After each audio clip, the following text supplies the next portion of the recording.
Hey YouTube, it's me, Jen, your Pudgy Picker. And Kim. And we are here for another riveting podcast. Riveting. Are you riveted? Well, I'm a few things in my life, but that's one thing I don't think I've ever been called is riveted. Two sisters. One booth. And this is podcast number 28. Oh, I just set down my wrong notes. Hold on. You're fun to watch. Okay, I'm back. You have too many notebooks. I know. You're getting confuzzled. So today we are talking about how to measure the health of your mall. So, we want to be on top of our game, but we also need to consider the place where we're selling. How can we tell how they are doing as a business and how the overall, how everyone else is doing as well? And why, you might ask? Because if the mall isn't doing well, then most cases, you're not going to do so good either. That's true. We've talked about what, what makes a good scenario of having a good space and being in a place. The location is such a big issue. That's something I'm really happy with where we're at now. Because you can have the most awesome stuff in the world, but if you're not someplace where people can find it, they ain't gonna sell it. And having, being able to have people just stop in, because we're on a very busy street, like a main thoroughfare for the town, and it's nice because there are people who have said, "Oh, I've been by here several times, and I finally got to stop in." Well, last Saturday I was working, and exactly that happened. One of the people at the counter had bought a number of items, and they were just so excited. And said something about I said, "Is this your first time in here?" And she said, "Yeah, it's funny." She said, I never saw this place. I don't know why I never saw it. She said, "I was in the store next door and I came out and stopped for a minute and looked over and went, wow, when would that get there?" But she came in and loved it. So we're doing good. Yeah, we're in a plaza that has, it's called Gabriel Brothers or Gabe's. It's essentially a department store. There is a title bureau, a license bureau. I looked today specifically because I wanted to remember this for this event. There's a dollar store right next to us. There is a tanning place. Yep. There's a phone place, and then there's an empty spot. The exercise place, right? Yes, on the very end. And you can't forget it when you're on that side of the building and you hear them drop those weights. So it's pretty busy, and I've seen people come in with paperwork, some tags for their car that they were over there and decided to pop in. So, so if we're going to measure the health of our mall or how it's doing, generally you can say, I'm in there on certain days, and wow, it's really busy, or certain days there seems to be more people than others. And while that you can tell if there's a lot of people there, that's a good sign. That doesn't necessarily tell you if anybody's buying anything. Nope. So, people could just be in there walking around and looking around, but how much are they actually buying and taking out with them? So do they sell a retail thermometer? Oh, that would be great. You We'd can make gauge. millions. Ooh. Oh, we gotta scratch that off. We don't want anyone to steal our idea.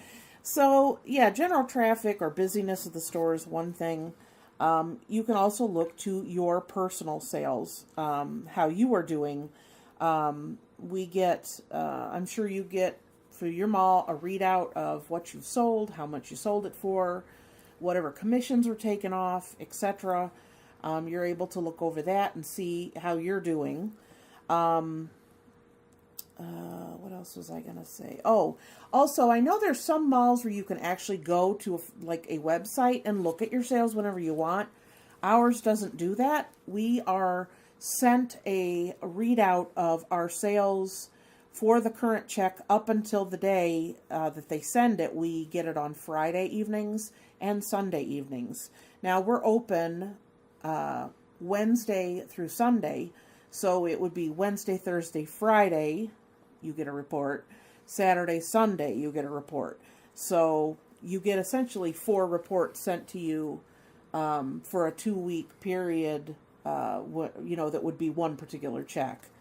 So that's easy to keep track of. It's nice, too, if you sell something that's large, or something that you knew took up a lot of space, that you can plan to bring something in when you come in because you've seen that that's no longer there. So that's kind of nice. So I know some people have said that they can go to a website anytime they want to and just, look at it. I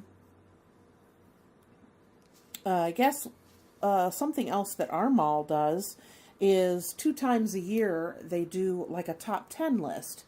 That would be for the first half of the year, and then for the entire year, they have a list of the top 10 vendors who have the highest sales, and it's divided into 2 lists. One is if you have a single booth or smaller, or if you have a larger than a single booth. So if you have a single and a half or 2 or double booth or whatever. So those come out so that you're able to see how you do and how other people, in comparison to other people who have a similar size booth. Yeah. So that's something that maybe your mall might order or might offer. I guess another thing we thought of too is, do you have any occasions during the year where your owners of your mall talk to vendors and say, here's how the sales are going for the store? We have that. We have had several meetings where you got graphs, and some people, their mind wanders because it's a little bit, it's a little bit hard to understand all of it. But I find that interesting to see. It's, you're literally taking the pulse of the mall to see how it's doing. Yeah. So that's something that if you have an opportunity to be a part of that meeting, or, if they decide to do that, please be there. You might think, oh, it just sounds confusing or whatever, but it's interesting to learn. And I know for several months after they have the meeting, they have all of the graphs and such hanging up in the office. Mm-hmm. So you're able to kind of go in there and look at it a little more closely or spend a little more time eyeballing it. Yeah. That's something I think we're very fortunate for, is our owners of our mall are extremely transparent with the numbers and how the business is doing. I don't know. It's the whole co-op type of situation where you're all working. There's no employees. We're all in the same boat. It has more of a camaraderie as to, here's how my store is going, which you happen to be a very small part of. It is here how we are doing. So it's nice to have that feeling. Yeah, and each place is different. And I know a lot of people say, well, it's owned and run by, one person, or I just drop off my stuff and they put it out. And so in those cases, it's going to be, you may not be able to ever know what financially is going on behind the scenes, because they may not want you to know. It may be good and they don't want you to know, or it might be bad and they don't want you to know. But in this literal co-op situation is really beneficial for all of us. Yeah, and like I've said, our owners they're really awesome. They're a married couple, and they've been doing this a long time, and they love to talk about how the mall's doing. You got a question, you have a specific, question about how it's doing, or what's this or what's that. I know especially the wife, the owner's wife, the owners, both of them are owners. But if you start talking to her, she's got your ear for a while, because she'll talk to you as long as you want, if not more. Mm-hmm. So that's something that we really enjoy. They may not have regular meetings, or they may be open to discuss that information. Is there an open door policy? And that's really nice if there is. And maybe the owners don't really do that because they don't really think people are interested, or, they may think, well, I didn't even think you'd be interested in knowing how it's doing or whatever.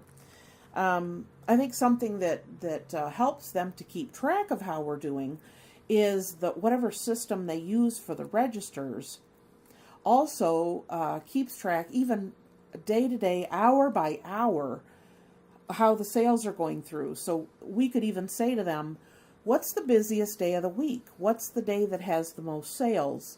What hours of the day are busier than others? What is the most quiet times in the store? What time, if I have to come in and stock or move things while the store is open, what's the least busy time that I can come in? And that's something that they might be able to tell you. Yeah, I know Saturday, I work Saturday, and it usually picks up at a certain point, and it wasn't, and I was real worried. But then we got hit all at the same time. We had a beautiful day Saturday, Yeah, so people are I out in think the up yard here in doing stuff. northeastern Ohio, waiting on the snow, that everybody wanted to be busy. But Yeah, so that's, I mean, nice to that's, see. yeah, so that's nice to know that, you can figure that out, or, figure out when's the busiest time, I mean, literally hour to hour, they can tell you. And I know, of course, the weekends are busy, and Sunday does as good as, if not a little better than Saturdays at Yep. times. And the store is actually open 2 hours less on Sunday. They're open noon to 6 instead of 10 to 6 like it is the rest of the week. So, and if you've been doing this more than a year, then you start getting to a point where you can compare how you did compared to yourself last year at the same time. So you can kind of think, this season, the first quarter, second quarter, holiday, summer, any of those things that you could keep track of. So if you get readouts with your checks, you should kind of hang on to that information, and, because that's, it is pretty easy just to kind of maybe enter that in a spreadsheet, and then you have something to reference how you're doing. It's kind of funny because when you say that, it brings to mind my gas bill. Because my gas bill comes and it says, this is what this time of year last year, this was the temperature this time last year, this is how much gas you actually used this time last year. And it's just, at that point, I mean, it's just an interesting comparison. The electric bill just started doing that. That's kind of cool. But it does give you a good readout. With everything, it can vary a little bit with the season and the temperatures and everything else, just like my gas and electric bill can. Of course. But it still gives you an idea of, what's going on with your business. Yeah, it's nice to look back on that. And I know if you're starting out new, you're worried about, how am I doing right this minute? Or how am I doing this month? Or how am I going to do next month? So you tend, when you first get in, to kind of really, concentrate on the here and now. And that's good, and that's what you should be doing. But you want to, if you're able, compare how you did last year. Because if you have the same size space, and it's the same, time of year, and you're buying essentially not the same stuff, but in basically a certain type of item or types of items, then it's easier to compare. It's apples to apples when you're doing that. If you compare yourself to how someone else is doing, and they only sell furniture, or they only sell coins or comic books, or it's not a good way to compare. If you see, wow, this vendor's doing so much better than me. Well, you know what? There are people who sell only furniture or larger pieces, so they may have one sale a month, or they may not sell anything that month. So it's kind of hard to compare your sales to what they're doing, or their style of doing business. So, and I bet you we could even ask our owners, can you tell me how I did fourth quarter last year? I'm sure they may be able to just easily pull that up. I'm not sure. Yeah, probably. Yeah. So, and I know our owners, they just love numbers and comparing, and yeah. So, I mean, it's something of interest, because it is measuring the health of their business. Mm-hmm. And, if they're able to give you or arm you with the information that you want to know, then that's going to help them in the long run as well. So, and I don't know, I guess a lot of people might be of the mind where you go in and, as long as I got my stuff and I'm doing good and I'm keeping my area staged, and that's what we talk about, what you can do with your individual, little space. But, it really does matter how the rest of the mall is doing. I mean, if you go in and half of the place is not clean, or it's it's junky, or it's stuff nobody wants, or it looks like a dumpster barfed in their space. I mean, you're going to get to a point where that's going to wear on the total health of the business. Yeah. Because people are going to come in and go, oh boy, that place is just, it's not what it used to be. It's kind of junky, So you don't, if you have that coming on, that's a whole lot harder of a problem to fix. Because like you said in the beginning, well, you could be offering awesome stuff and, at reasonable prices, et cetera, but if nobody's coming in the door, or nobody gets to a point where they can make it to your space because everything looks so junky, they're like, oh, this is a waste of time. Yeah, most people won't take too long to find that diamond in the rough.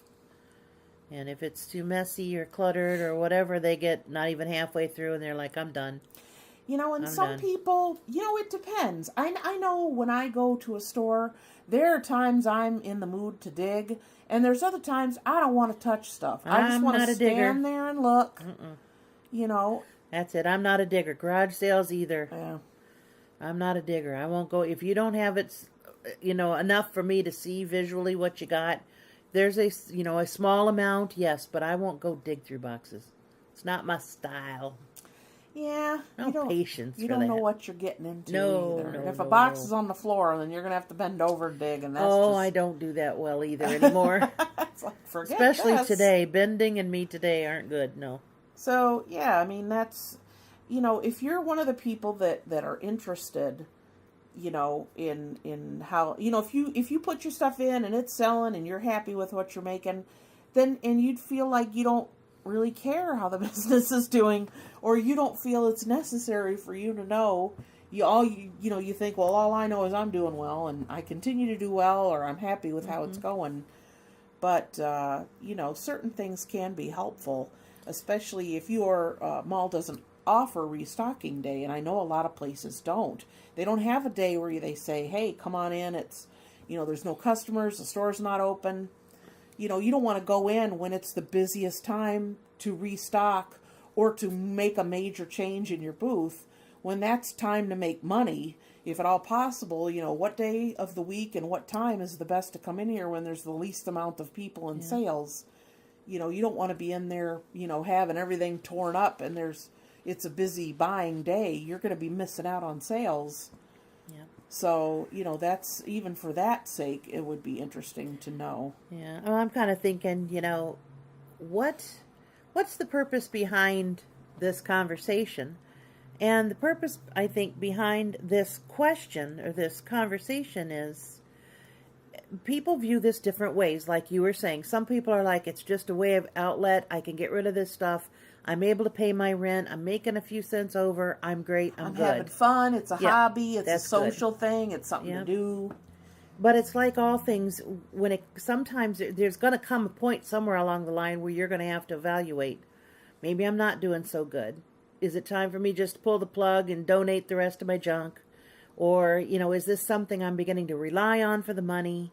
So this is geared more towards, if this is a business to you, if this is a way of, of course you want to have the fun and everything too, but if this is a way of making money for you, you need to sometimes sit back and look at it differently, to keep yourself making money, to keep it fresh, to keep your mind busy, because you can get bored and burned out doing this too. Yeah. And so sometimes, at home, like when you got something to clean or something to do and you don't want to do it, you play these little mind games with yourself, No. They get it done. And then when I'm done, I'll sit down and have my coffee, or, you plan little gifts to yourself. If I do this, I can go and buy that. I'm promising everything to myself. That's to right. Get it done. So it's the same way in a business, because not every bit of it's going to be fun. And there's going to be some times where you're so tired and burned out, you could care less about sourcing or straightening or anything else. But if you redirect that energy into a positive thing, such as this, trying to figure out, well, is there something I can do to make it better? Get more involved, talk to the owners. Is there something I can do? By getting this information, you put yourself in a better position to help them, to help you. Yeah, it really is. Whether you are in a co-op situation or not, or if you just go in, do things in your booth, and then you leave, it is a symbiotic relationship. I mean, the business is, as overall, is nothing without the vendors. Yep. You know, so it is, you know, you scratch my back, I'll scratch yours. It's, you know, it's a way to, you know, promote and to help each other out so that we're all, you know, healthy and making, you know, some money. So That's why you do it, to make the money. yep, Well, other than to spend time with my sister. of course. So we can have fun. You're so lucky. I know. Oh, I know. Question mark. Let me get back to you on that later. Uh-huh. So, you know, this isn't a real long discussion, but the point is, you know, you can ask and you can find out as much as you want to know, or if you don't care and you just want to, you know, take care of your little, you know, your little spot on the planet in the mall, then That's cool too. that's fine too. I'm fascinated by it because it's not necessarily numbers. I mean, I like the information. I'm fascinated by it. It's interesting to learn, you know, how the store itself is working or how it's doing. And, you know, I don't know, it's some places you go into and it can get a reputation for not being so great. And that's going to hurt you, like you said, no matter if you're offering really awesome stuff. And It takes a while. It's just like a person's reputation. It doesn't take much to get a flaw in that reputation, whether it's true or not. Negative publicity is not good in any way, shape, or form. So it applies itself to the same situation. You don't want, if you have a negative experience and that word spreads, then people aren't going to want to come. They're not going to want to see. They're not going to want to buy. So you've got to try the best you can. And what am I getting to? Because I just had a big brain fart. I lost my track. My train derailed. Sorry. But anyway, you got the point. You know, yeah, I don't know, it's hard because some places, you know, can start out, you know, doing really well, or, I mean, I know that there's been other places that we know of that have, that are quite large. A lot of the spaces will go through cycles of having a lot of empty spots. Mm-hmm. And if somebody comes in during a time like that, they're going to be like, well, it's not even worth walking through. You know, like you said, you get that one person coming in, they have that, and then somebody will say, hey, do you want to go? No, that's there's so junk there. many, it's junky, or Empty, it smells and- funny. That's yeah. another one. It smells like a thrift it's store. dark. I can't see anything. Yeah, it's it's too not big. clean. The bathrooms are gross. It's like, Yeah. you know, or there's a lot of empty spaces in there. It's just there's not enough vendors. You know, so there's a lot of things that you know, could impact how the mall is doing that are really totally out of your hands. Yeah. But I think with our mall, the owners are awesome. They're really great people. Well, you know, like today when we were having a conversation for a while, they take in what you're saying, and they don't foo-foo it necessarily. They're like, well, that's an interesting thought, you know, and sometimes they know more about what it is that you just brought up. Maybe it's been discussed before or thought about before. So, but I mean, they're always open, and that's important too. When you have someone that's open to suggestions, or you know, you want to do more, let me know what I can do more, and they implement that. A lot of people are like, no, I'm in control. I'm at the reins. You don't need to know stuff. I can handle this. You just go on, do your thing. I'll do mine. Wide variety of personalities. Yeah, so we really have the best of both all worlds, I think, right now. Yeah, because they've been doing it a long time. They have a great location. They're very open to suggestions. I mean, you know, you can ask them practically anything, and, you know, they're open to finding that out. And, you know, when you're like that, and when you are approachable and the business is doing really well, I mean, people, you want to do more. I mean, I know we have a Customer Appreciation Day coming up, and it is, if you work that day or part of that day, it doesn't go toward the 2 work days a month you're supposed to do. Yeah. But yet we have enough coverage because people know we're going to be making money, and they want the business to be a success. Mm-hmm. And you know that you're appreciated by the owners when you step up and you help out. Mm-hmm. And that's awesome because you know that you like them and you want them to succeed, and you know it's helping you, and it's an all-around good situation. And I know not everyone has that.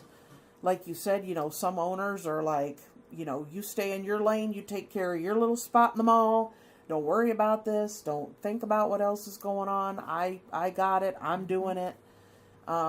It's wide varieties of personalities, of the vendors and of owners. It is a really interesting mix. But you never know unless you ask either. I mean, if you have an idea or you've thought about something or you have an advertising question or, you thought maybe this or that would be a good event to hold, then, don't go in storming in like you're a know-it-all, but at the same time say, I had this thought, maybe we could sit and talk about it and give them the option. And they might appreciate the suggestion. It might be helpful for them. Sometimes we get stuck in our own lines of thinking. We were talking advertising committee again earlier. Same thing. A lot of people are used to being stuck in the old ways of doing things. And it's very difficult to think outside the box. Sometimes they don't know there's an outside of the box. Yeah. All they see is the walls they're confined in, and that's what we're working in. And some mall owners may be the same way. They might not have ever thought of that, or, oh, well, that's a neat idea. I mean, what is it that's coming up this weekend? Is what is it? About the police being there? Oh, we have Coffee with a Cop. Yeah, Coffee with a Cop coming up this weekend, where you can sit down and ask questions or thank them, and so they have coffee, and he's there for a couple of hours. You can go in and ask any questions. So it's, I know that something with a lot of malls, ours really is, looking into, what can we do for the community? Mm-hmm. So that's a big part of it. So it is a police officer from, the locals, the city. So that's kind of cool. But we're always trying to, get people interested in doing things. We have events where you could come in and paint a rock for some kind of cause. Oh, yeah. I mean, so we always where they're hiding those rocks every place, and that's so. I mean, fun. It's one of those. We always have something going on, and also something that our mall does is they have a booth as soon as you come in the door that's called the Community Spotlight, and each month they have non-for-profit organizations come in and set up their information. They can have pamphlets there. Yeah. They can have people from the organization come in and sit and talk to people as they come in. We've had I think of the homeless shelter one, or the homeless. She runs an organization, but it's mostly out of her own home. It's not really a business. She is one that if you give her things, it is going to go directly to homeless people. Like if you have sample size of things. She makes little, what do they call them? They call them hope packages or something, where it's got, toothbrush and toothpaste and feminine products for women and some candy. So stuff that, they can give out that you are actually physically helping someone, socks. At that moment. Yeah, socks. Socks is one of the things in there. Little Annie's Hope Train is the name of the organization. Mm-hmm. We also have... what did we have? We had a hospice group come in.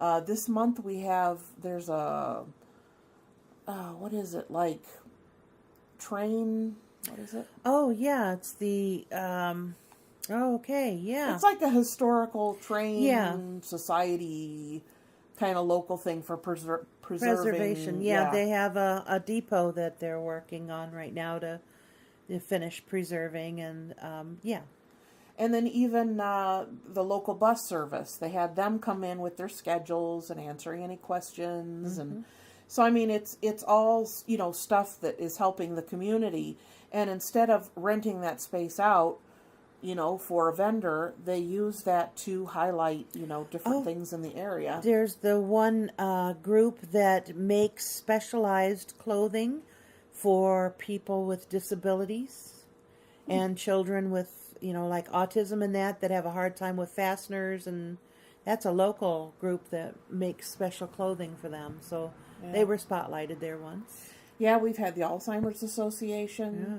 We've had, different charities. So these are each set up each month, and we're usually a good 2-3 months out that they have it scheduled. so that it's helping the community, it's helping people, and it's a way for the store to give back. So to have the owners be generous in doing that instead of saying, no, we're going to rent every available square inch in here so we can make more money. That's something that benefits all of us. So at the end of just going back to the original thought behind this was, maybe that store owners, like, I'd like to do a little bit more to get more people in, or I'd like to be a little more interactive with the community, but I've never thought about it. What would I do? How could I? I'm too busy to think about it. So if you approach them with ideas or ways to make the business more successful, and you let them know that's why I'm coming to you, is to make it more successful. I'm not trying to tell you how to run your business. And in that case, it's going to benefit them and it'll benefit you. And I think that with the community spotlight that we have in our mall, the good thing about that too is the organizations that are going to be there advertise that they're going to be there and encourage people to come and talk to them. And they're advertising for us. Mm-hmm. So, I mean, we're doing it to help the community, but it's helping us too. Yeah. So anytime you do something good for somebody, it's going to come back on you tenfold. So it's not that's not their purpose behind it. Their heartfelt purpose behind these things is because they want to be interactive and be helpful. Yeah. I mean, it's nice because the majority of the time there's always at least one of them there, the owners, or both. So when I started asking, the owner, the wife today, and I was asking her, she's like, oh, my husband, he keeps track of those particular set of numbers because that's what he likes to do. So, she's like, I'll have to ask him. So, it's nice. I guess we're kind of spoiled in that we know, how they deal with us and how they think and where their mindset is at. And they're really awesome people. And I like them, owning them all that I'm in. Yeah. I really couldn't pick anybody that would be any better at it. So they should teach classes. It's funny because they used to live, I guess, in New York, and they had a mall that was close to them that this mall is modeled after. Mm-hmm. So I mean, they've been around or in the business for quite some time. So when they decided to open their own place, when Kim and I talked about going and having a space in their mall, we're like, well, they know what they're doing. And when we found out where they were, I'm like, they got an awesome space. If anybody's going to succeed in this, it's going to be them because they know what they're doing. Because anytime you start a new business, you got, they already skipped that learning curve. They already did that. So they were able to hit the ground running. They knew what they needed to do. And that's, a lot of, what is it, like 80% of all businesses fail in the first year. We've won how many awards there and everything. Yeah. So, I mean, the local papers they call it the best of the best. And we've gotten, furniture store offering secondhand furniture. Store. Yeah. So, I mean, we've 2 years in a row and we've been in business just slight over 2 years.